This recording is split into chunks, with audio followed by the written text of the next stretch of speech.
Bonjour, c'est la semaine 18. Alors désolé pour le retard, j'ai 3 semaines de retard, mais bon, j'ai eu beaucoup de choses à faire, terminer ma comptabilité, etc., etc.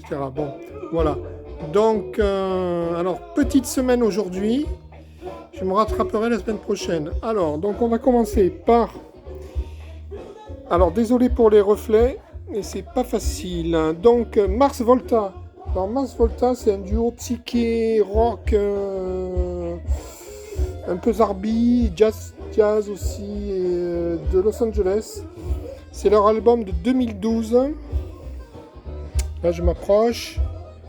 Qui s'appelle Nocturniquet et qui est réédité dans une magnifique édition double vinyle, un vinyle bleu transparent, un vinyle violet. Voilà. Ensuite, les Clash, leur album de 1982 est réédité en triple vinyle. Donc en fait, c'est The People's Hall, c'est un endroit à Londres où ils ont répété avant de faire leur tournée en Asie de 1982, et donc il y a des titres inédits. Bon, c'est très intéressant, quoi. À noter que la pochette, ça je le savais pas, moi je croyais que ça avait été, la photo était prise en Jamaïque, mais non, en fait c'est en Thaïlande, la voie de chemin de fer. Voilà. Donc ça va intégrer ma collection de pochettes avec des rails. Je l'avais déjà, mais pas dans cette édition. Triple vinyle.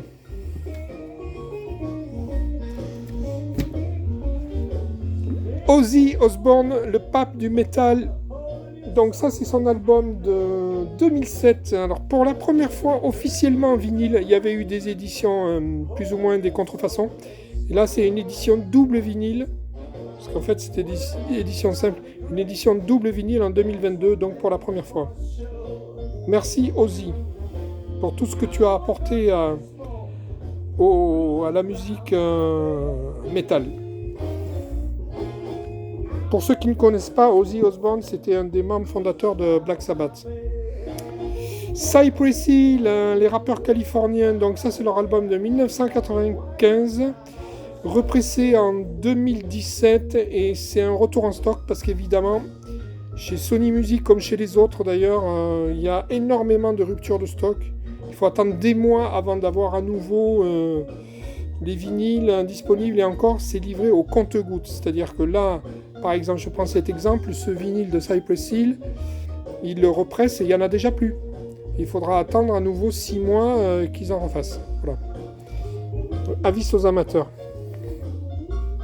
La même chose pour Foo Fighters. C'est le best-of de 2009. Donc, à noter, alors c'est la même chose, hein, c'est des stocks très limités. Donc à noter que les petits clous là sont en relief. Voilà. Belle pochette. Alors, dans la série, c'est au moins le 12e, je pense, dans la série Lost Not Forgotten Archive de Dream Theater. Donc voici alors c'est Falling into Infinity Demo, c'est leur album de 1997, et là donc c'est les sessions, les démos, les inédits de l'album, un de leurs meilleurs d'ailleurs, dans une version, alors là c'est en vinyle noir, mais quand même c'est un triple vinyle et inclut 2 CD. Triple vinyle plus 2 CD. Voilà, pour les fans évidemment. Alors on change complètement, là c'est une commande d'un client. C'est Boz Scaggs, c'est un compositeur américain qui fait, bon, c'est de la belle pop. Et là c'est un album légèrement disco, ça ressemble un peu à du Christopher Cross.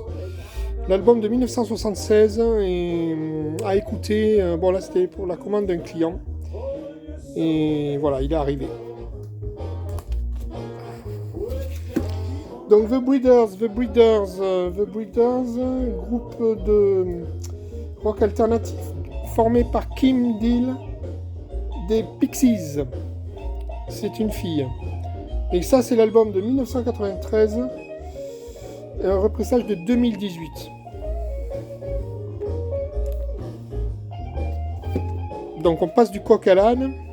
Steppenwolf, le fameux groupe qui a créé le fameux morceau Born to Be Wild de CE. Et ça, c'est un best-of de 1973. Original, bien sûr. Une commande d'un client aussi. Et on termine par Wolfmother. Alors Wolfmother, c'est du hard rock de Sydney, enfin la banlieue de Sydney en Australie. C'est leur album de 2006 et c'est le repressage de 2011. Merci beaucoup et à la semaine prochaine et un petit tour du magasin à nouveau. Voilà. Merci.